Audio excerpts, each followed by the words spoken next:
Kay daghan man kay mo pangutana day nganong dili kalimpyo ang second wife ni Fatherland. So karon tubago na jud ta mo. Anyway day tubago nako ang inyuhang mga comment, ang inyuhang mga pangutana sa PM sa comment section, grabe kasaba.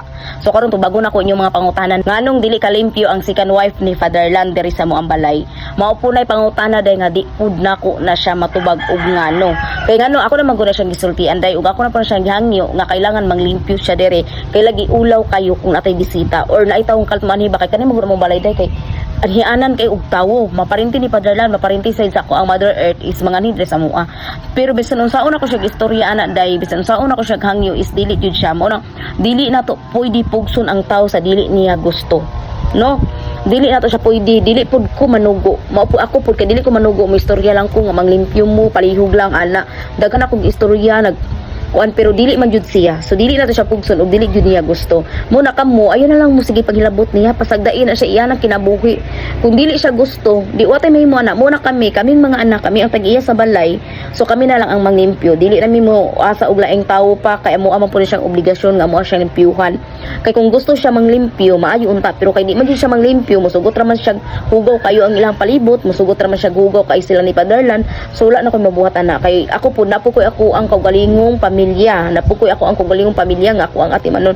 Muna nga idea nako every month is ulion ako sila diri para manglimpyo ko.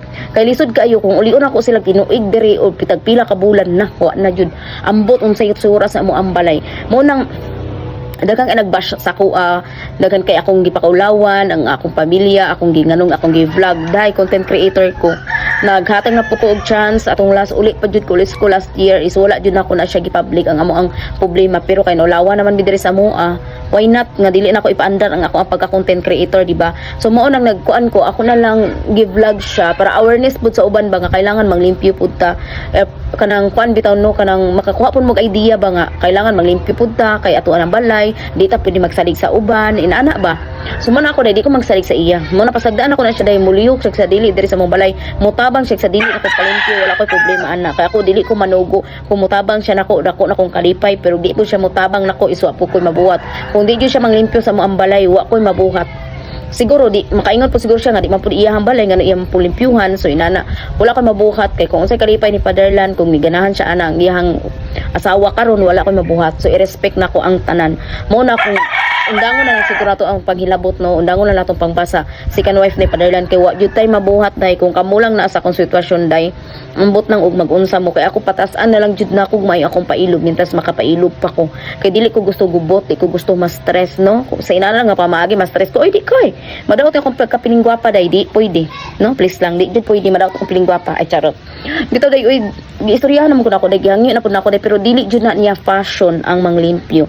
So atay mabuhat kung magdinamak siya, ang importante di mi damak. Maura po na mo ang ipakita siya. Taragi manglimpyo mi diri day. Maglingkod na siya day, magtan-aw na siya day, di na siya mutabang na mo. Dili na siya muluto, dili siya mulungag. So, pasagdan ra gyud na muna siya. Kung tingkaon pakaunon, kung unsa iyang gustong kaunon, sige ihatag pakaunon. So inana ra mi dili mi magkuan magagad sa iya. Mo wala na sa mo ang una-una. Although dili po ko ingon magpinastik ko sa inyo, day porket content creator ko magpinastik ko sa inyo. No. Ang tinuod jud ay isaputon jud ko. Ang tinuod jud day mahutdan jud po ko pasensya. Sa mo tag busy kay ko sa tanan day, dili ko niya tabangan. Malagot jud ko day makana jud ko nganong di man siya kabalo mo tabang nako. Nganong di man siya kabalo magunahuna nako nga tabangan ba ko niya o panglimpyo total sila man ang namuyo. So makaana po na sa kuna pero the end of the day day is mawala ra po to day kay marag musabot na lang po ko sa iya day kay lagi dili ba mi kadugo day. So wala ko right para mga saba sa iya, wala ko right nga masuko og maayo. Mo nang iwala na lang nako pasagdaan na lang nako. Ang importante nalipay sila ni Fatherland, naginigugma ay sila kay sweet kay sila pilit na sa sabi ko. So atay mabuhat ana no. Mo nang mag-move on ta, magundang na tagbash. So ayop natubag na ko tanan na inyong mga pangutana basta mauna to tanan. Balikin na lang na ninyo ako ang video kung gusto mo ha. Mauna na akong tubag sa imong kuan ambot na tubag baka na ko tanan basta mauna to tanan. Og dili na ta magundang nga tagbash sa second wife ni Fatherland no kay wala gyud tay mahimo kung di siya ganan manglimpyo. Og maora to no bye mo ay